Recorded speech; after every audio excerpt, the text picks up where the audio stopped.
Pemirsa, sidang peninjauan kembali yang diajukan oleh 6 terpidana kasus pembunuhan Vina dan Eki akan kembali digelar di Pengadilan Negeri Cirebon pada hari ini. Salah satu saksi yang akan dihadirkan dalam sidang kali ini adalah tokoh kemanusiaan Jawa Barat, Deddy Mulyadi.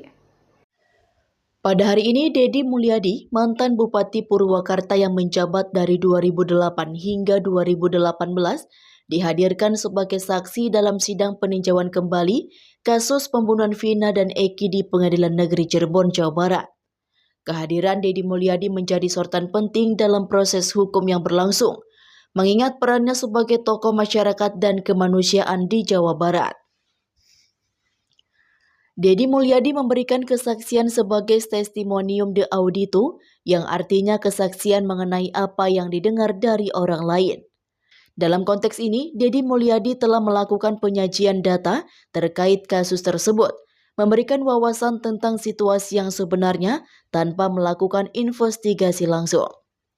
Sebagai tokoh yang dikenal memiliki empati terhadap masalah warga, kontribusinya diharapkan dapat memberikan perspektif baru dalam proses hukum yang sedang berlangsung. Dalam persidangan, Deddy menjelaskan data dan informasi yang telah ia kumpulkan sebelumnya, yang diharapkan dapat membantu mengungkap kebenaran dari peristiwa tragis yang menimpa Vina dan Eki. Di saudara saksi sesudah mendalami lebih dalam saksi-saksi yang saudara temui untuk diwawancara dan meyakini bahwa peristiwa yang dituduhkan, didakwakan menjadi putusan yang sudah inkrah, ada kejanggalan, begitu saudara saksi? Menurut saya sangat janggal, apalagi setelah beberapa saksi yang menyatakan bahwa mereka menyatakan tidak melihat pelemparan, tidak melihat pengejaran.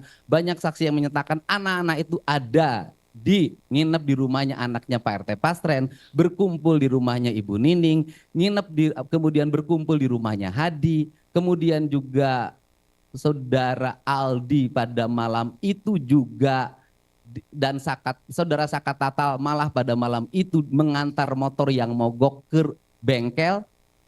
Kemudian dia tidak ada di lokasi, ditambah lagi beberapa waktu yang lalu saya banyak kedatangan orang, diantaranya saya bertemu dengan Mas Adi, saya bertemu dengan Ismail, saya bertemu dengan Purnomo, kemudian yang terakhir saya bertemu dengan Nazarudin kalau nggak salah.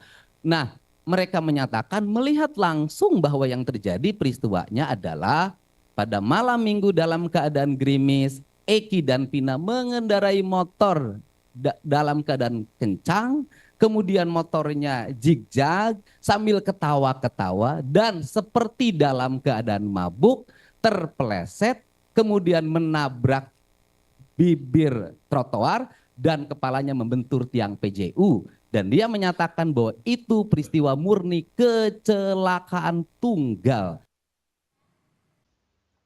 Selain Deddy Mulyadi, sidang ini juga dihadiri oleh saksi-saksi lain yang diharapkan dapat memberikan bukti baru atau novum yang penting untuk proses hukum. Salah satu saksi kunci adalah Reza Indragiri, seorang ahli psikologi forensik yang diundang untuk memberikan keterangan. Reza diharapkan dapat memberikan analisis mendalam mengenai aspek psikologis dari para terpidana dan konteks sosial yang melatar belakangi peristiwa tersebut. Dari Cirebon, Jawa Barat, Tim Liputan BITV melaporkan.